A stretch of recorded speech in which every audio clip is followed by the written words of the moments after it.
Salut, c'est Frankie P, chanteur de R&B au Cameroun. Nous sommes en direct de Best TV. Let's go, man. On est rentré dans le club, ladies and gentlemen, gentlemen, yeah. On détourne tous les regards, t'as l'impression que c'est Superman, Superman, yeah. Ce soir. Et bienvenue dans l'émission avec Best TV. Frankie P, chanteur R&B au Cameroun. Voilà, je suis un auteur, compositeur et producteur de musique depuis 2002. Et voilà, on a commencé avec Alain Manga à l'époque avec le titre 10 mois qui a été bien accueilli. Et on a enchaîné ensuite avec To Be Forever, Big Basie avec le fameux titre Ma Musique qui a bien marché ici. Et ensuite je suis parti sur une carrière solo. J'ai produit mon premier single qui s'appelait Dangereux. Et j'ai enchaîné avec mon premier album qui s'appelait Art of Vibe. Power killer, acoustique rap, encore plus de hip-hop. Technique, je suis là pour représenter le nouveau style là, celui qui te kill en plein dans le mille, c'est la TNT. Le MC s'installe sur le mix, et qu'est-ce qu'il a sous la main? C'est mon beat, c'est dangereux. Tout le monde est en feu, ils vont entrer dans le jeu. Nous sommes en train de travailler sur Art of Vibe 2. J'ai sorti un single, j'ai sorti une mixtape. Et voilà quoi. Maintenant on a enchaîné des clips. Le premier clip sur lequel j'ai eu à travailler c'était Dangereux, bien évidemment. Je peux vous dire que c'était assez compliqué parce que on avait des problèmes de finances. J'ai pu le réaliser parce que j'ai réalisé un premier concert qui était géré par Adjadjo. Puis avec les sous que j'ai pu gagner en concert, j'ai pu les réinvestir sur mon projet. Alors on est allé sur un premier clip qui s'appelle Dangereux, qui est sorti comme ça. Je n'avais pas financé ni la promo ni quoi que ce soit, mais écoutez, ça a bien marché, ça a plutôt bien marché. On est parti par la suite travailler sur les projets perso, et on a enchaîné quoi. The Prince is back. Now nous sommes sur sans compter les featuring, je suis sur 3 clips perso. Le dernier en date qui est On fait ça bien. Et nous sommes en train de travailler sur la suite, mais je ne peux pas dévoiler les titres. Je peux pas dévoiler les titres, il y a plein de titres qu'on est en train de travailler en studio. Entre temps, j'ai 2 artistes que je suis en train de gérer aussi. La première, une fille qui s'appelle Milk, comme le lait, oui. Et voilà, et le deuxième qui s'appelle Men in Black, qui fait de la trappe et qui est très prometteur. Voilà les projets que j'ai pour l'instant. Sing the man, yeah. Whisky dans le sang, disjoncté à la Eminem, Eminem, yeah. Trop de bouches ont parlé, pensant que j'étais fini même, et une fois encore, je fais ma guest, baby, fais bouger tes fesses, baby, je n'arrêterai pas de faire fort. Je fais pas exprès, peut-être que c'est God qui blesse.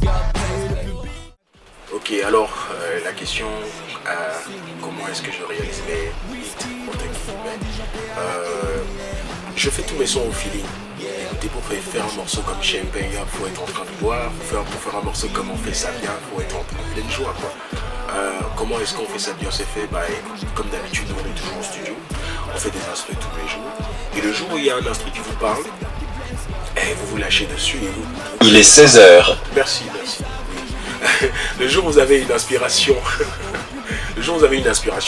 et avec un instrument qui vous parle, parfois j'ai des instructions faites par d'autres personnes, parfois par moi-même, je sens le feeling. C'est au feeling que j'écris mon titre. Alors si je sens que c'est un truc qui parle de bringue, je fais bouge t'en bats les mamés, bouge t'en bats les mamés, et puis là on décortique en studio ici. Bon, on est passé de l'époque du stylo bic. On écrit maintenant sur nos iPhones, on écrit maintenant sur nos téléphones, donc ça se passe tout ici. Le jour où j'ai un instru qui me blase, je reste ici là jusqu'à ce que le son soit fait. Ça suffit que j'écris le titre, je rajoute les instruments et je vais là à côté pour enregistrer. Je mets une première phrase qui est le refrain. On rentre dans le club et on fait ça bien. Et là, on laisse le refrain. Quand le refrain est en train de passer, maintenant nous on s'imagine en train de faire un couplet. On crée d'abord les styles du couplet. On est rentré dans le club, ladies and gentlemen, yeah. On a tous les regards, pensant que c'est Superman, yeah. Ouais, c'est des phrases qui arrivent comme ça, gentleman, et you say Superman. Et de temps en temps, on revient sur nos phrases, on les réécrit, on rajoute des choses, et au fur et à mesure, le morceau évolue.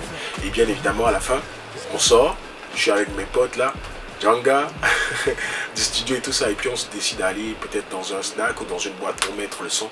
Et ça...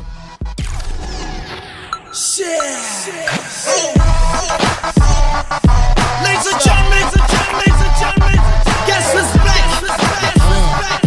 My nigga Frankie B, new information's in the house, Body Squad, now watch Kid, Jim Music. On est rentré dans le club, ladies and gentlemen, yeah, on détourne tous les regards. Alors, pour la réalisation du clip, on fait ça bien, c'est un truc de fou. C'est un truc de fou parce que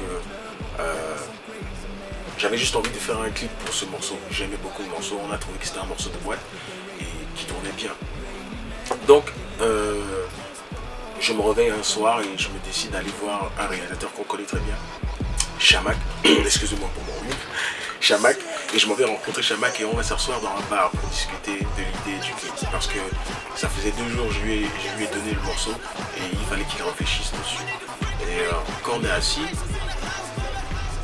je lui donne ça parce que je sais que c'est un mec qui est fou, tu vois, et moi j'aime les gens aussi créatifs et fous.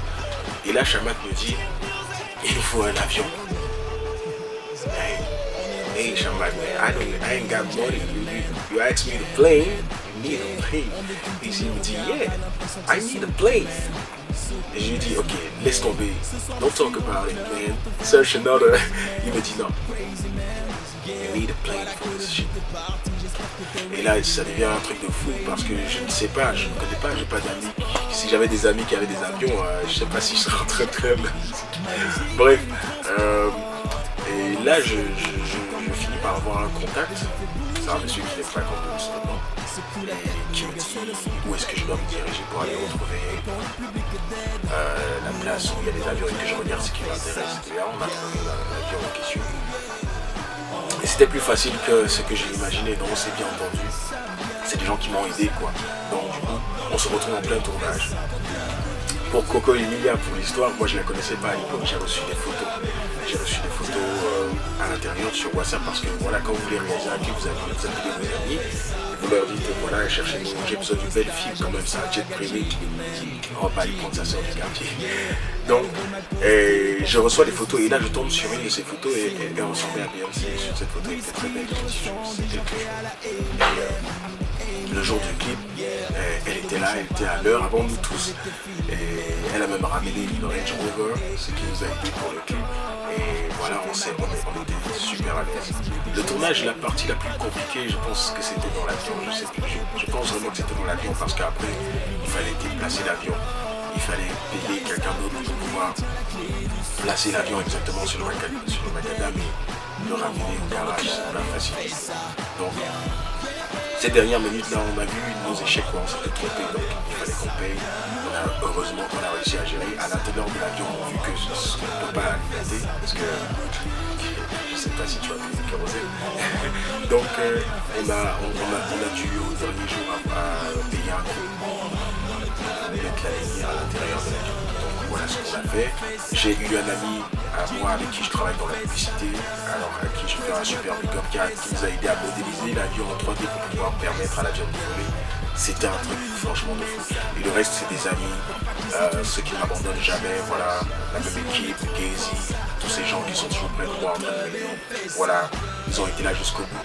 Et merci à la boîte de nuit, je ne sais pas si j'ai le droit de dire le nom, mais la boîte de nuit qui nous a offert aussi toute la journée ouverte afin qu'on puisse tourner à l'intérieur, les acteurs. Je leur fais un big up, moi je n'oublierai jamais. Le plus important dans ce truc, c'est pas un gros succès, c'est que vous ayez vraiment réalisé quelque chose avec du cœur.